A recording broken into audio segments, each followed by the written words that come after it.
Hello दर्शक, अस्सलाम वालेकुम। सब खैरियत तो है।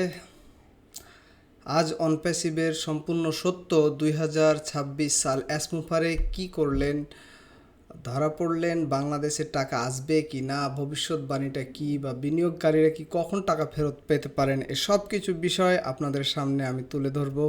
এটা আসলে আমার কথা না, এটা কোনো অনলাইন সেক্টর থেকে আসেনি। আমি যে কথাগুলো বলবো এই কথাগুলো সম্পূর্ণ অনলাইন এআই এবং মানুষের প্রশ্ন জিজ্ঞাসা করার কারণে বর্তমানে ইন্টারনেট কিভাবে ভাবছে বিষয়টাকে, ইন্টারনেটের কাছে অনপ্যাসিভ কোম্পানিটা আসলে কি করতে যাচ্ছে এই বিষয়টা। আপনারা যারা অনপ্যাসিভে টাকা বিনিয়োগ করেছেন বা এখনও আশা করে আছেন যে একদিন টাকা ফেরত পাবেন, এই ভিডিওটি আপনাদের জন্য অত্যন্ত গুরুত্বপূর্ণ। আজকে আমি সর্বশেষ তথ্য নিয়ে হাজির হয়েছি। আমার এই পর্যন্ত আমেরিকানদের আদালতের রায়, দুবাই পুলিশ তদন্ত, বাংলাদেশ ব্যাংকের সতর্কতা, সবচেয়ে বড় প্রশ্ন হচ্ছে আপনার টাকাটা কি কোনোদিন ফিরে আসবে কি না। সব প্রশ্নের উত্তর আজকে দিব। ভিডিওটি শেষ পর্যন্ত দেখুন, কারণ শেষে সবচেয়ে গুরুত্বপূর্ণ তথ্য আছে। অনপ্যাসিভ কী ছিল 2018 সালে অ্যাসমুফারে, এগুলো তথ্য আপনারা জানেন, জাস্ট এটা স্ক্রিপ্ট আকারে সাজানো হয়েছে। অনপ্যাসিভ কী ছিল এটা আপনি জানেন, অনপ্যাসিভে কয়টা প্রোডাক্ট আছে এটাও আপনি জানেন, তারপরও ইন্ট্রোডাকশানে এটা লাগে। 2018 সালে অ্যাসমুফারে, যাকে সবাই অ্যাসমুফারে বলে চেনেন, দুবাই অনপ্যাসিভ প্রতিষ্ঠা করেন। দাবি করা হয় এটি একটি এআই পাওয়ার্ড সফটওয়্যার কোম্পানি যেটি ওমেল, ওনেট ও ট্রিম সহ বিভিন্ন সফটওয়্যার তৈরি করবে, এবং বিনিয়োগকারীদের বলা হয়েছিল মাত্র 97 বা $102 দিয়ে ফাউন্ডার হন, তারপর পরবর্তী বিনিয়োগকারীদের সাবস্ক্রিপশন থেকে আপনি প্যাসিভ ইনকাম পাবেন। ব্রুজ খলিফা অফিস খোলা হলো। ইউইএফএ চ্যাম্পিয়ন লিগে স্পন্সরশিপ দেওয়া হলো, বড় বড় ইভেন্ট হলো, বাংলাদেশ থেকে হাজার হাজার মানুষ স্বপ্ন দেখলেন, কিন্তু বাস্তবতা ছিল ভিন্ন। সত্য কিভাবে বেরিয়ে এলো এই জিনিসটা আপনাদের বুঝতে হবে। 2023 সালের আগস্ট মাসে আমেরিকার সর্বোচ্চ আর্থিক নিয়ন্ত্রণ সংস্থা এসিসি, যেটা আপনারা অলরেডি জানেন, অনপ্যাসিভ ও অ্যাসমুফারের বিরুদ্ধে মামলা দায়ের করে। সেকের অভিযোগ ছিল 2018 থেকে 2023 সালের মধ্যে বিশ্বের 8 লাখেরও বেশি বিনিয়োগকারীর কাছ থেকে $108 মিলিয়ন বেশি তুলে নেওয়া হয়েছিল। অথচ জুন 2023 পর্যন্ত কোনো পণ্য বাজারে আসেনি, একটি টাকাও কমিশন দেওয়া হয়নি। এটি মূলত একটি পিরামিড স্কিম, যেখানে আগের বিনিয়োগকারীকে পরের বিনিয়োগকারীদের কাছ থেকে টাকা রাখা হয় টিকিয়ে রাখা হয়, সহজ বাংলায় এমএলএম। এখন এখানে সবচেয়ে বেশি জানার বিষয় হচ্ছে এটা, এরপরই ডিসেম্বরে 2023 সালে বাংলাদেশ ব্যাংক আনুষ্ঠানিকভাবে অনপ্যাসিভকে প্রতারণামূলক প্রতিষ্ঠান ঘোষণা করে এবং বাংলাদেশিদের এতে কোনো লেনদেন না করতে সতর্ক করে। Bangladesh finance intelligence unit BFIU এই সিদ্ধান্তের পক্ষে প্রমাণ পেয়েছিল। আচ্ছা, আমি স্ক্রিপ্টে একটু স্টপ রাখি। একটা সিস্টেম লঞ্চ হলো, আমি টাকা ইনভেস্ট করলাম, হোপ করে বসে আছি যে এখান থেকে কিছু একটা আসবে। আমি জানি যে আপনারা মেবি বিরক্ত হচ্ছেন। আসলে এই বিষয়টা নিয়ে আপনিও জানতে ইচ্ছুক, আমিও জানতে ইচ্ছুক, যার কারণে এটা রিসার্চ করি এবং আপনাদের জন্য এটা বলি।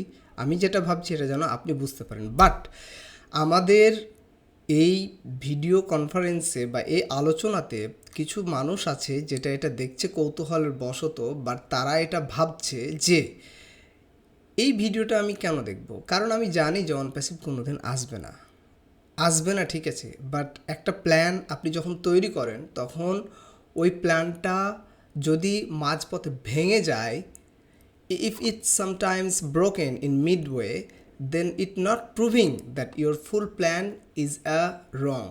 আপনার পুরো প্ল্যানটাই যে ভুল ছিল এটা না। এখন দেখেন, আমি আমার সারা জীবনে ইংলিশ আর হিন্দি বেশি ভালো পারি কেন, কারণ আমি ইংলিশ আর হিন্দি মুভি বেশি দেখেছি আমার লাইফ, আর ইন্টারনেট বেশি চালিয়েছি, দুইটা কাজ বেশি করছি। দেখেন, আমি 2 মিনিট হিন্দিতে কথা বলছি। एस साहब, हम सब के लिए कुछ अच्छा चाहते थे, लेकिन पता नहीं क्यों শায়দ কিসি নে দুশ্মনী কর দিয়া হো। সো চলেন আমরা পুনরায় ফিরে যাই আমাদের স্ক্রিপ্টে। সো আদালতের চূড়ান্ত রায়। এবার আসি সবচেয়ে গুরুত্বপূর্ণ আপডেট। দীর্ঘ আইনি লড়াইয়ের পর আগস্ট 2025 সালে অ্যাসমুফারে আমেরিকার এসিসি এর সাথে সেটেলমেন্ট করতে বাধ্য হন। চূড়ান্ত রায়ে অ্যাসমুফারোকে ব্যক্তিগতভাবে 8 মিলিয়ন জরিমানা দিতে বলা হয়ে থাকে। অনপ্যাসিভ এলএলসিকে মোট 26 মিলিয়নের বেশি ডিসগোর্জমেন্ট এবং 4 মিলিয়ন সিভিল প্লান্টি দিতে নির্দেশ দেওয়া হয়। এছাড়া অ্যাসমুফারোকে 8 বছরের জন্য যে কোনো কোম্পানি পরিচালক বা কর্মকর্তা হওয়া থেকে নিষিদ্ধ করা হয়েছে। অনলাইন জরিপ থেকে এটা পাওয়া তথ্য, আমার না, ঠিক আছে।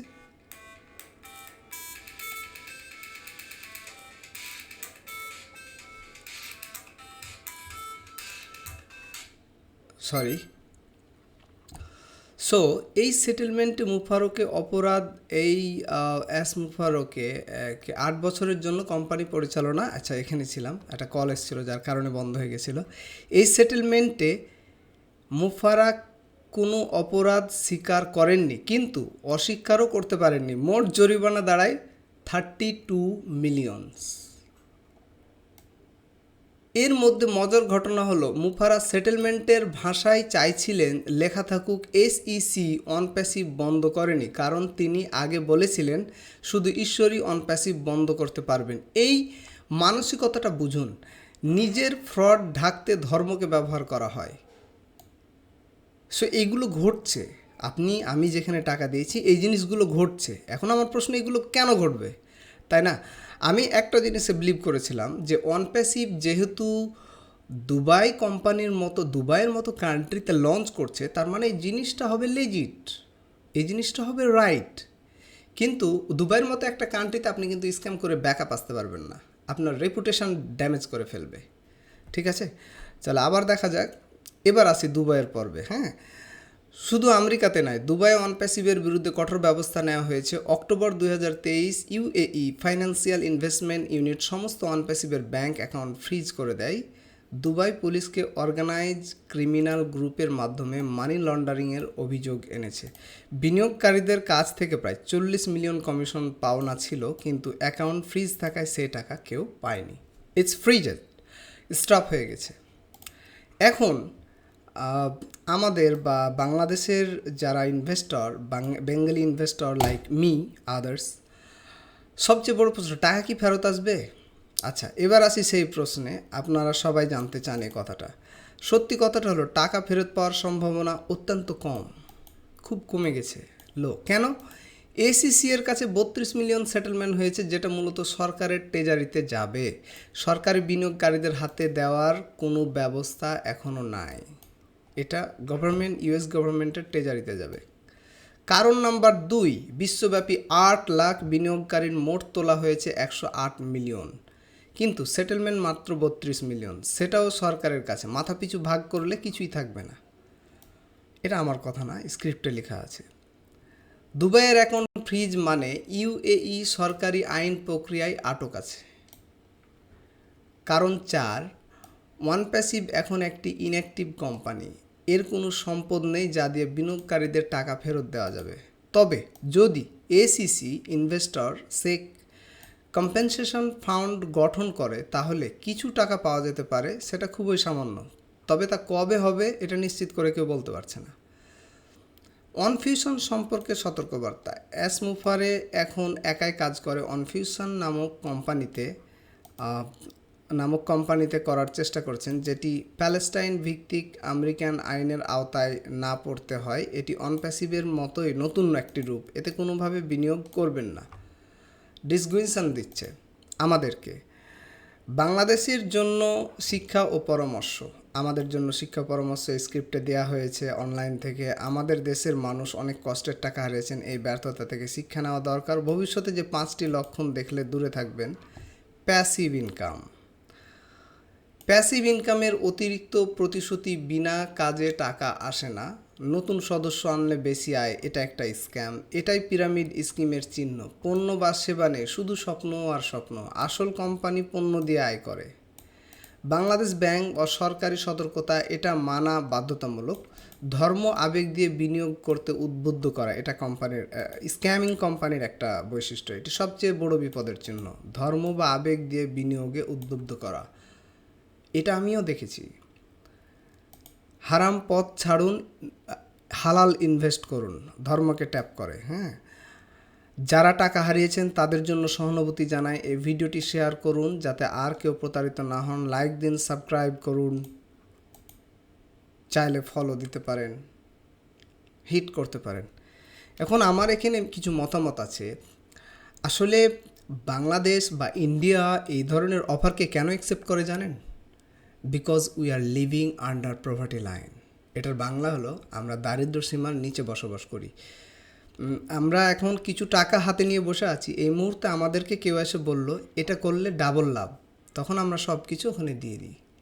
কিন্তু তারা তো এটা বুঝে না যে যে ব্যালেন্সটা আমি দিচ্ছি এটাই আমার হচ্ছে শেষ পুঁজি। সো আমরা তারপরেও কিছু করার নাই, টাইম স্পেন্ড হতে থাকে, আমাদের জীবন গড়তে থাকে, আমরা সামনের দিকে যেতে থাকি। আবার যদি নতুন কোনো কোম্পানি আসে আবার ইনভেস্ট করব। এভাবে করতে করতে একদিন হয়তো আমাদের নৌকাটা সঠিক জায়গায় যেয়ে পৌঁছাবে। तभी हमारा पर्सनल उपदेश, मेरा एक खास एडवाइस है आप लोगों के लिए, ওটা এটা যে আপনারা আপনাদের ইনভেস্ট নিজের কন্ট্রোলে রাখুন। মানে দেখতে পাচ্ছেন যে হ্যাঁ এখানে আমার ইনভেস্ট হয়েছে, লাইক মাছের পুকুর, পেয়ারা গাছের বাগান, পোলট্রি ফার্ম, তিলি মুরগির ফার্ম, আপনার যেসব পাখির মাংস খায় বা চায়না হাঁস, চীনা হাঁস, এরকম একটা ফার্ম খুলে দেন। বা ডিম বিক্রি করছেন, physical, we planned for physical business, okay. আর যদি ডিজিটালাইজেশন করতে চান তাহলে ই কমার্স বিজনেসের ঊর্ধ্বে কিছু নাই। তবে ই কমার্স বিজনেস করতে গেলে আপনাকে অবশ্যই গুগল অ্যাডস জানতে হবে। এটা আমিও বুঝতে পারতাম না। গুগল অ্যাডসে যদি আপনি 25,000 টাকা ইনভেস্ট করেন আর একটা পণ্যের দাম যদি 900 টাকা রাখেন তাহলে আপনার পার ডে 50,000 সেল হবে। এখন যদি আপনার কর্মচারীর বেতন, খাবার দাবারের ফুড কস্ট, প্যাকেটিং কস্ট বাদ দেন তাও আপনার 10,000 থাকবে। তবে গুগল অ্যাডস সম্পর্কে জানতে হবে, আর যে পণ্যটা লঞ্চ করবেন সেই পণ্যটা অথেন্টিক হতে হবে। সো আজকে এই পর্যন্তই। পরবর্তী ভিডিও দেখার আমন্ত্রণ জানিয়ে শেষ করছি। আল্লাহ হাফেজ, বাই বাই।